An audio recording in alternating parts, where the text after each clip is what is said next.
2024, and somehow review scores are still a thing. Like, with as much concern and outrage as there is over like microaggressions, we still not only allow, but somehow encourage the public flogging of a developer on social media. We're talking about something that somebody spent years of their life just for it to be trampled on. Imagine spending 3 years of your life grinding away every single night building your first video game, only for the game to launch, and at release you get a review from Dungeon Master 420 that says something like, "I could have programmed a better game on the Apple II.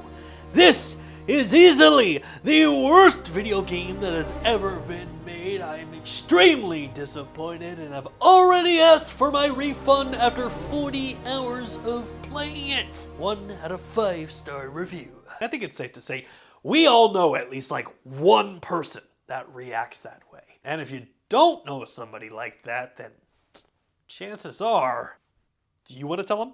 Or should I? I guess what I'm trying to say is, like, in 2024, we have given review scores way too much importance. I mean, quite frankly, what the hell does a 10 out of 10 even mean? To you, it might be a great story, the game had great graphics, but to someone else, 10 out of 10 is just, hey, the game released on PlayStation. 10 out of 10! And I did some digging to look up like 10 out of 10 games. The Last of Us 1, 10 out of 10. Grand Theft Auto 5, 10 out of 10. Both games that I think we can all agree definitely deserve that recognition. But another game that was on that list was called Undertale. That game got a 10 out of 10. And look, Undertale fans, chill for a second. I'm not coming after your glorious video game.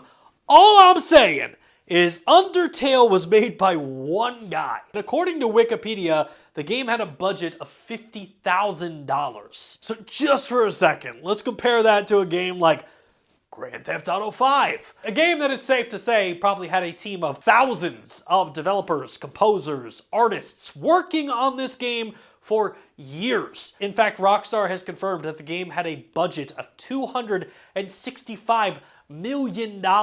And that's not to say that indie games can't be a 10 out of 10, but imagine, just for 1 second, you're the executive at Rockstar who signed off on spending $265 million just to get beat by some guy at his house building a video game in his spare time with the budget of $50,000. And I think from that perspective, it just adds to the murkiness of what is a 10 out of 10? Or even better, what the hell is a 9? I mean, is it like in school where you got 100 but you didn't format the paper correctly so they deducted points and now you got a B? Sony, wow, another great game.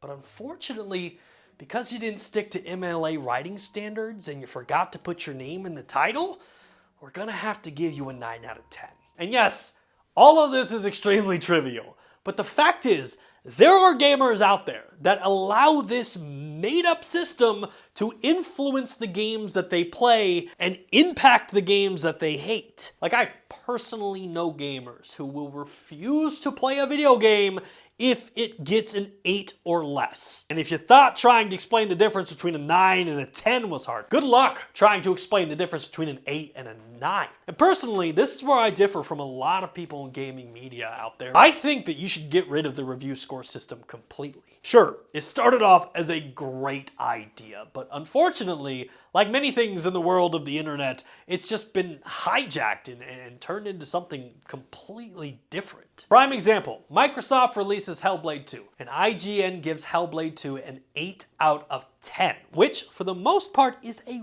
really good score. However, that score then results in countless YouTube videos and gaming podcasts where gamers will debate the game not being a 10 out of 10 and how it reflects poorly on Xbox's inability to produce good games. Like, if y'all are this passionate about 8s, what the hell does your Tinder look like? And then that outrage gets picked up by larger publications who will run articles that say stuff like, Xbox community outraged by Microsoft. Xbox players demand Phil Spencer's resignation. Has Xbox lost its way? When in reality, we're talking about an 8. And that is the lunacy of this situation because, one, the majority of the people talking about the game, the podcasters, the YouTubers, they haven't even played the game to begin with, to make up their own opinion. They are literally talking about someone else's experience, not their own. In fact, pause the teleprompter. Let's inside baseball this real quick. I finished Hellblade 2 a couple weeks ago.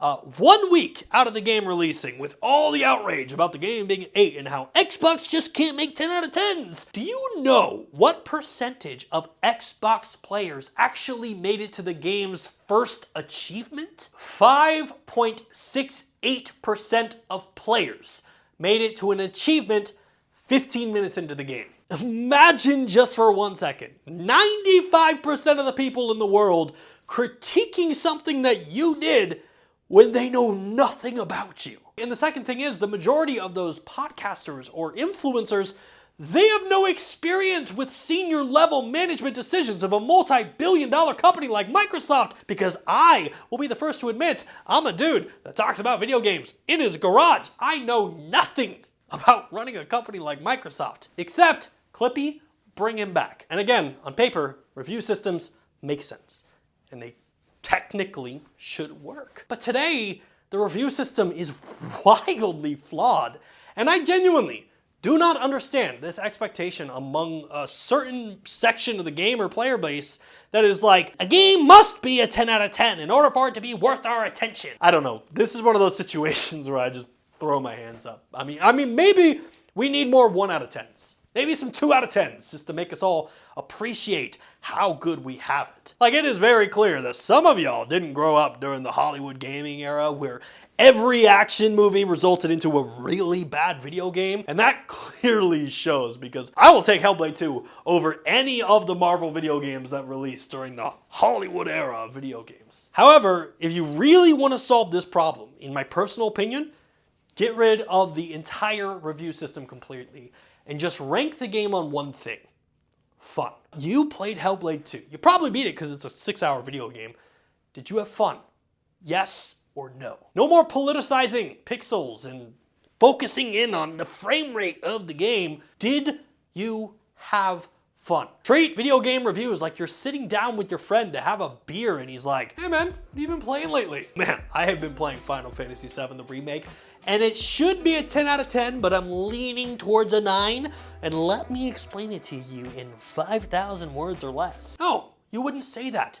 You'd say that the combat system makes the game feel fresh for being an old video game, and the graphics are cool, and I'm really enjoying the game 20 hours in. Plus, Tifa is freaking hot. Because at the end of the day, that is all the gamers care about. Not how many nanofractures the terabyte hard drive had when performing the game on PlayStation. They just want to know one thing: is Tifa hot? My name is Bryant Chappel and I endorse that message. Look, clearly that was a joke. People want to know if you had fun, and somehow we've lost that. A 10 out of 10 is nothing more than marketing mumbo jumbo that gets turned into a sticker that gets slapped onto the game just to sell it at a discounted cost. Fun is a way better indicator of whether or not you should play a game. But here's the thing: your definition and my definition of fun could be wildly different. Which again, for those of you following at home, kids, that is why you shouldn't rely on the opinions of others. If you are interested in a game, go out, pick it up, play it. If you like it, tell your friends about how fun it was. But if you didn't like it, that's okay. You're allowed to have feelings too. But do not, do not look at people having fun with a video game and say, hey, you shouldn't be having fun with that game because I didn't have fun. How dare you enjoy something that I do not like? Because that does not make you a better gamer. It makes you an asshole. Are you listening?